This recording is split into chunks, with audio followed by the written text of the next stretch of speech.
ಇದು ಸರಿಯಲ್ಲ ಅಂತ ಅನಿಸಿದ್ದು ಒಂದು ಹೇಳಿಕೆ. ಅದು ತಮಿಳುನಾಡಿನ CM ಇಂದನೂ ಕೂಡ ಬಂತು, ಅವರ ಮಗನಿಂದ ಕೂಡ ಬಂತು. ಈ ಸನಾತನ ಅನ್ನುವಂಥದ್ದು ನಾವು ನಾಶ ಪಡಿಸಬಹುದಾಗಿರ್ತಕ್ಕಂಥ ಒಂದು ರೋಗ ಇದು ಅಂತ ಹೇಳಿಬಿಟ್ರು ಅವರು. கொசு, டெங்கு காய்ச்சல், மலேரியா, கொரோனா இதையெல்லாம் நம்ம எதிர்க்கக்கூடாது, ஒழித்து கட்ட வேண்டும். அப்படிதான் இந்த சனாதனம். ಒಂಥರ ಮಲೇರಿಯಾ, ಡೆಂಗ್ಯೂ ಇದಕ್ಕೆಲ್ಲ ಕಂಪೇರ್ ಮಾಡಿಬಿಟ್ರು. ಸೊ ಬೇಸಿಕಲಿ ಹಾಗಂದರೆ ಸನಾತನ ಅಂದರೆ ಏನು? ಈ ಸನಾತನ ಧರ್ಮ ಅಂದರೆ ಹಿಂದಿನಿಂದ ಬಂದದ್ದು, ಅದಕ್ಕೆ ಹುಟ್ಟಿಲ್ಲ. ಯಾವುದಕ್ಕೆ ಹುಟ್ಟಿಲ್ವೋ ಅದಕ್ಕೆ ಸಾವು ಇಲ್ಲ, ಅದಕ್ಕೆ ಅಂತ್ಯವೂ ಇಲ್ಲ. ಹಾಗಾಗಿ ಯೋಚನೆ ಮಾಡಬೇಕಾದದ್ದಿಲ್ಲ ಯಾರ ಕೈಲ ಇದನ್ನು ಅಂತ್ಯ ಮಾಡಲಿಕ್ಕೋ ನಾಶ ಮಾಡಲಿಕ್ಕೋ ಸಾಧ್ಯವೇ ಇಲ್ಲ ಅಂತ. ಇದು ಸನಾತನ ಧರ್ಮ ಕೊಟ್ಟ ನಿಜವಾದ ಡೆಮೋಕ್ರಸಿ.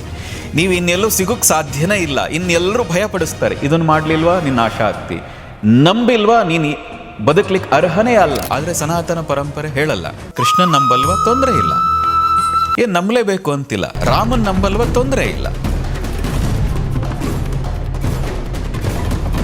ನಾನು ಶಿವನ ಪೂಜೆ ಮಾಡಲ್ಲ, ಬೇಕಾಗಿಲ್ಲ. ನಾನು ಯಾವ ದೇವಸ್ಥಾನಕ್ಕೂ ಹೋಗಲ್ಲ, ಆಗಲೂ ನೀ ಹಿಂದೂನೇ, ಆಗಲೂ ನೀ ಸನಾತನ ಧರ್ಮದ ಒಂದು ಭಾಗವೇ. ಯಾಕೆ? ಅಷ್ಟು ಪೂರ್ಣವಾದ ಸ್ವತಂತ್ರವನ್ನು ಕೊಟ್ಟ ಧರ್ಮ ಯಾವುದು ಅಂದರೆ ಸನಾತನ ಧರ್ಮ.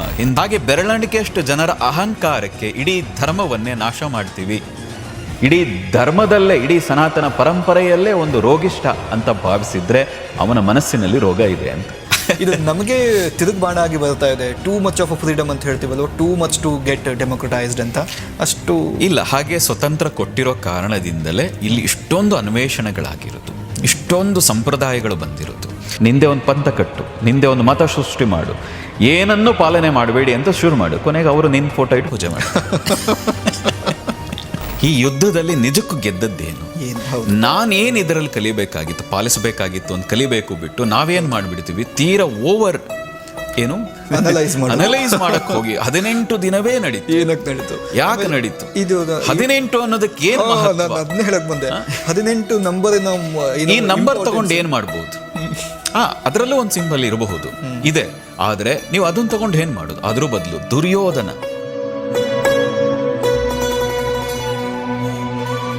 ಅದನ್ನ ಚೆನ್ನಾಗಿಟ್ಕೊಳ್ತಾರೆ.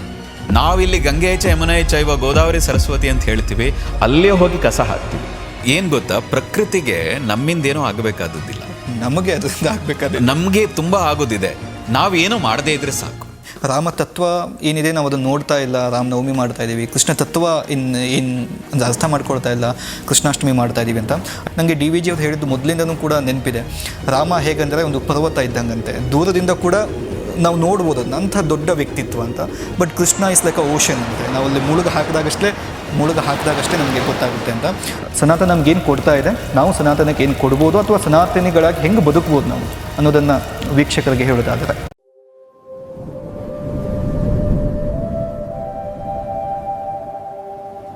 ಎಲ್ಲರಿಗೂ ನಮಸ್ಕಾರ. ಉಪಾಸನಾ ಫೌಂಡೇಶನ್ನ ಯೂಟ್ಯೂಬ್ ಚಾನಲ್ಗೆ ನಿಮಗೆಲ್ಲ ಸ್ವಾಗತ. ನಾನು ಸಾಲಿಮಠ್ ಸಿರ್ಸಿ. ಸೊ ಇವತ್ತು ನಮ್ಮ ಜೊತೆಗಿದ್ದಾರೆ ಉಪಾಸನಾ ಫೌಂಡೇಶನ್ನ ಸ್ಥಾಪಕರಾದ ಯೋಗಿಗಳಾದ ಸದ್ಗುರು ಶ್ರೀರಾಮ್ ಅವರು. ಗುರುಗಳೇ ನಮಸ್ಕಾರ, ಸ್ವಾಗತ ಕಾರ್ಯಕ್ರಮಕ್ಕೆ.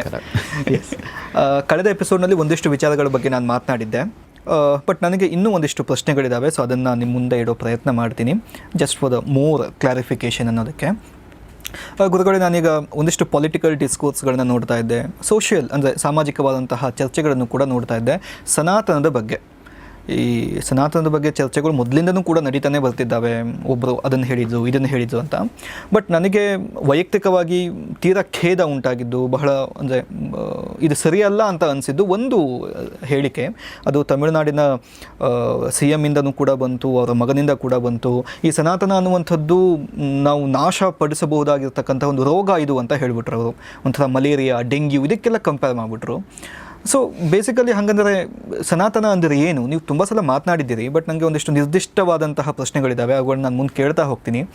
ಹಾಗಂದರೆ ಬೇಸಿಕಲಿ ಅಥವಾ ಮೂಲಭೂತವಾಗಿ ಸನಾತನ ಅಂದರೆ ಏನು? ಒಬ್ಬರು ಏನೋ ಹಿಂದೂಯಿಸಮ್ನ ಸನಾತನಕ್ಕೆ ಆಲ್ಟರ್ನೇಟಿವ್ ಆಗಿ ಬಳಕೆ ಮಾಡ್ತಾರೆ. ಸುಪ್ರೀಂ ಕೋರ್ಟ್ ಹೇಳುತ್ತೆ it's a way of life ಅಂತ ಹೇಳುತ್ತೆ ಸುಪ್ರೀಂ ಕೋರ್ಟು. ಒಂದಿಷ್ಟು ವ್ಯಕ್ತಿಗಳು ಕೂಡ ಅದನ್ನೇ ನಾವು ರೆಪ್ಲಿಕೇಟ್ ಮಾಡ್ತೀವಿ, ನಮ್ಮದು ವೇ ಆಫ್ ಲೈಫ್ ಇದು ಅಂತ. But what is the way of life? ಏನಿದು? ಒಂದಿಷ್ಟು ಜನ ಹೇಳ್ತಾರೆ ಸನಾತನ it's completely field with the misconceptions, ಇದು ತಪ್ಪುಗಳಿಂದನೇ ಕೂಡ್ಕೊಂಡಿದೆ. ಸೊ ಈ ಸನಾತನ ಅದು ಬರೀ ಮೌಢ್ಯತೆಗಳಿಂದನೇ ತುಂಬ್ಕೊಂಡ್ಬಿಟ್ಟಿದೆ. ಇಲ್ಲಿ ಹೆಣ್ಣನ್ನು ದೌರ್ಜನ್ಯ ಮಾಡಲಿಕ್ಕಾಗಿ ಅಂತಹದ್ದೇ ವಿಚಾರಗಳಿದ್ದಾವೆ ಅಥವಾ ಆಚರಣೆಗಳಿದ್ದಾವೆ ಅಂತ ಹೇಳುತ್ತೆ. ಸೊ ಬೇಸಿಕಲಿ ನನಗೆ ನಿಮ್ಮಿಂದ ಉತ್ತರ ಬೇಕಾಗಿದೆ ಏನು ಅಂದರೆ, ಸನಾತನ ಅಂದರೆ ಏನು, ಇದರ ರೂಪುರೇಷೆಗಳು ಏನು, ಇದರ ಒಂದು ಚೌಕಟ್ಟು ಏನಾದರೂ ಇದೆಯಾ ಇದಕ್ಕೆ, ಅಥವಾ ನಾವು ಇದನ್ನು ಹೆಂಗೆ ಪರ್ಸೀವ್ ಮಾಡಬೇಕು ಆ್ಯಸ್ ಅ ಕಾಮನ್ ಮ್ಯಾನ್ ಆಗಿ? ಇದು ಒಂದು ದೊಡ್ಡ ಗೊಂಚಲು ಪ್ರಶ್ನೆಗಳ ಗೊಂಚಲು. ಇದು ಒಂದೊಂದಾಗಿ ನೋಡ್ತಾ ಹೋಗಬಹುದು. ಒಂದು ಗೊತ್ತಿರಲಿ, ಸನಾತನ ಅಂದರೆ ಅನಾದಿಯಿಂದ ಪುರಾತನದಿಂದ ನಾವು ಊಹಿಸ್ಲಿಕ್ಕೂ ಸಾಧ್ಯವಾಗದ ಹುಟ್ಟೆ ಒಂದು ರೀತಿಯಾಗಿ ನೋಡೋದಿದ್ರೆ ಇಲ್ಲಿಂದ ಇದು ಹುಟ್ಟು ಬಂತು ಅಂತ ಹೇಳಲಿಕ್ಕೆ ಆಗದೇ ಇರೋದಕ್ಕಾಗಿ ಸನಾತನ ಅಂತ ಕರೆಯೋದು. ಈ ಸನಾತನ ಧರ್ಮ ಅಂದರೆ ಹಿಂದಿನಿಂದ ಬಂದದ್ದು, ಅದಕ್ಕೆ ಹುಟ್ಟಿಲ್ಲ. ಯಾವುದಕ್ಕೆ ಹುಟ್ಟಿಲ್ವೋ ಅದಕ್ಕೆ ಸಾವು ಇಲ್ಲ, ಅದಕ್ಕೆ ಅಂತ್ಯವೂ ಇಲ್ಲ. ಹಾಗಾಗಿ ಯೋಚನೆ ಮಾಡಬೇಕಾದದ್ದಿಲ್ಲ, ಯಾರ ಕೈಲ ಇದನ್ನು ಅಂತ್ಯ ಮಾಡಲಿಕ್ಕೋ ನಾಶ ಮಾಡಲಿಕ್ಕೋ ಸಾಧ್ಯವೇ ಇಲ್ಲ ಅಂತ. ಆದರೆ ಒಂದೇನಾಯಿತು, ಸನಾತನ ಅನ್ನೋ ಪರಂಪರೆ ಆ ಧರ್ಮ ಅನ್ನೋ ಹೆಸರು ಏನಿದೆ, ಬರ್ತಾ ಬರ್ತಾ ನಮಗೆ ಗುರ್ತಿಸ್ಕೊಳ್ಳಿಕ್ಕೆ ನೋಡಿ, ಒಬ್ಬ ವ್ಯಕ್ತಿ ಇದ್ದೀನಿ, ನಾನಿದ್ದೀನಿ, ನನಗೆ ಯಾವ ಹೆಸರು ಬೇಕು? ಹೆಸರು ಇಡೋರು ಯಾರು? ಇರೋನು ನಾನು ಒಬ್ಬ, ಇನ್ಯಾರೂ ಇಲ್ಲ ಜಗತ್ತಿನಲ್ಲಿ. ಆಗ ನನಗೆ ನಾನೇ ಏನಂತ ಹೆಸರು ಇಟ್ಕೋಬೇಕು? ಅವಶ್ಯಕತೆ ಆದರೂ ಏನಿದೆ? ಹಾಗಾಗಿ ಸನಾತನ ಅಂದರೆ ಏನು? ಹಿಂದಿನಿಂದ ಬಂದದ್ದು, ಅದು ಹೆಸರಲ್ಲ, ಸೂಚಕ ಅಲ್ಲ. ಹಿಂದಿನಿಂದ ಬಂತು ಅನ್ನೋದಕ್ಕೊಂದು ಸೂಚಕವಾಗಿದೆ ಬಿಟ್ಟು ಅದು ಹೆಸರಲ್ಲ, ನಾಮಪದ ಅನ್ನುವಂಥದ್ದಲ್ಲ. ಆದರೆ ಯಾವಾಗ ಅನ್ಯ ಮತಗಳು ಇಡೀ ಪ್ರಪಂಚದಾದ್ಯಂತ ಇದೊಂದು ಧರ್ಮ, ಇದು ನಂದು ಮತ ಅಂತ ಶುರುವಾಯಿತು, 10 ಮತಗಳು ಹುಟ್ಕೊಳ್ತೋ, 10 ಜನ ನನ್ನ ಸುತ್ತ ಬಂದಾಗ ನನ್ನನ್ನು ಗುರುತಿಸ್ಲಿಕ್ಕೆ ಒಂದು ಹೆಸರು ಬೇಕಾಯ್ತು. ಹಾಗಾಗಿ ನನ್ನನ್ನು ರಾಮ ಅಂತ ನಾವು ಕರೆದ್ವು, ಅವ್ರು ಯಾರೋ ಕರೆದ್ರು ನಮ್ಮನ್ನು ರಾಮ ಅಂತ. ಇನ್ನು ಉಳಿದವರು ಇಲ್ಲ, ಇವರು ಗುರುಗಳು ಅಂದರು, ಇನ್ಯಾರೋ ಸ್ವಾಮಿ ಅಂದರು, ಇನ್ಯಾರೋ ಶ್ರೀ ಅಂದರು, ಇನ್ಯಾರೋ ಶ್ರೀಜಿ ಅಂದರು. ನಾನು ಬದಲಾದರ ಅಂದರೆ ಬದಲಾಗಿಲ್ಲ, ನಾನು ಅವನೇ. ಹಿಂದೆ ಯಾರೂ ಇಲ್ಲದೆ ಇದ್ದಾಗ ನಾನು ಏನಾಗಿದ್ನೋ 10 ಜನ ಬಂದಾಗಲೂ ನಾನೇ. ಆದರೆ ಕರೆದವರು ಬೇರೆ ಬೇರೆ ಹೆಸರಿಂದ ನನ್ನನ್ನು ಗುರುತಿಸಿದರು. ಹಾಗೆ ಸನಾತನ ಅಂದರೆ ಹಿಂದಿನಿಂದ ಬಂದಂಥ ಸೂಚ್ಯವಾದಂಥದ್ದು ಏನಿತ್ತೋ ಅದಕ್ಕೆ ನಾಮ ಏನಿರಲಿಲ್ವೋ, 10 ಮತಗಳು ಹುಟ್ಕೊಂಡಾಗ ಇದಕ್ಕೆ ಕೆಲವರು ಯಾರೋ ಕರೆದ್ರು, ಇದು ಸಿಂಧೂ ನದಿಯಿಂದ ಬಂದದ್ದಕ್ಕೆ ಇದು ಸಿಂಧೂ ಧರ್ಮ ನಾಗರಿಕತೆ ಅಂದರು. ಯಾರಿಗೋ ಸಿಂಧು ಅನ್ನಕ್ಕೆ ಬರಲಿಲ್ಲ, ಅವ್ರು ಯಾರೋ ಹಿಂದೂ ಅಂತ ಕರೆದ್ರು. ಇದು ಸೂಚಕ ನಾಮ ಆಯ್ತಾಗ ನಮಗೆ ಗುರ್ತಿಸ್ಕೊಳಕ್ಕೆ, ಅವ್ರಿಗೆ ಯಾರಿಗೋ ಗುರ್ತಿಸ್ಕೊಳಕ್ಕೆ, ನಮಗೆ ಗುರ್ತಿಸ್ಕೊಳಕ್ಕೆ ಬೇಕಾಗಿಲ್ಲ. ನನ್ನನ್ನು ನಾನು ಗುರ್ತಿಸ್ಕೊಳಕ್ಕೆ ರಾಮ ಅಂತ ನನ್ನನ್ನು ಕರ್ಕೊಳ್ಬೇಕಾದದ್ದಿಲ್ಲ. ನಾನು ಮನೇಲಿ ನಾನು ಒಬ್ಬನೇ ಇದ್ದಾಗ ನಾನು ರಾಮ ಅಂತ ನಾನೇನು ಹೇಳ್ಕೊಳ್ಳಲ್ಲ. ಹಾಗೆ ಸನಾತನ ಧರ್ಮದಲ್ಲಿ ನಾನು ಹಿಂದೂ ಹೇಳ್ಕೊಳ್ಳೋ ಬೇಕಾಗಿರಲಿಲ್ಲ.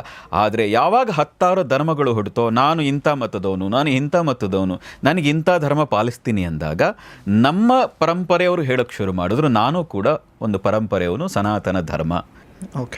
ನಿನಗೆ ಅರ್ಥ ಆಗಲಿ ಅನ್ನೋ ಕಾರಣಕ್ಕೆ ನಾನು ಹೇಳ್ತಾ ಇದ್ದೀನಿ ಹಿಂದೂ. ಅಷ್ಟು ಬಿಟ್ಟರೆ ಇಲ್ಲಿ ಯಾವುದೇ ವ್ಯತ್ಯಾಸಗಳಿಲ್ಲ.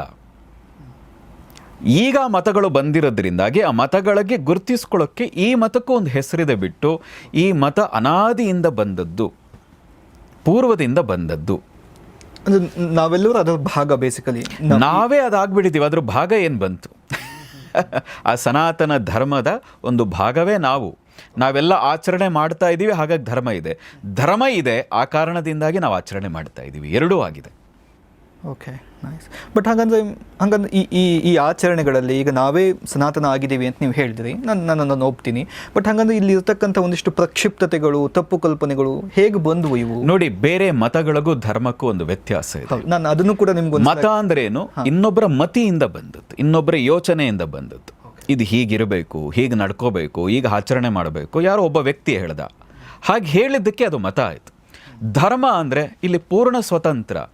ನಿನ್ನ ಮತಿಗೆ ಏನು ಬಂತು ನೀನು ಆಚರಣೆ ಮಾಡು, ಆದರೆ ಇನ್ನೊಬ್ರಿಗೆ ತೊಂದರೆ ಕೊಡಬೇಡ, ಇನ್ನೊಬ್ಬರನ್ನ ಅವಹೇಳನ ಮಾಡಬೇಡ, ಇನ್ನೊಬ್ಬರನ್ನ ನಾಶ ಮಾಡಬೇಡ, ಇನ್ನೊಬ್ಬರಿಗೆ ನೋವುಂಟು ಮಾಡಬೇಡ. ಹೀಗೆ ಮಾಡದೆ ನಿನ್ನ ಆತ್ಮದ ಉನ್ನತಿಗೆ, ನಿನ್ನ ಮನಸ್ಸಿನ ಶುದ್ಧಿಗೆ ಏನೆಲ್ಲ ಆಚರಣೆಗಳು ನಿನಗೆ ತೋಚುತ್ತದೋ ಅದೆಲ್ಲವನ್ನೂ ಮಾಡು. ಇದು ಸನಾತನ ಧರ್ಮ ಕೊಟ್ಟ ನಿಜವಾದ ಡೆಮೋಕ್ರಸಿ.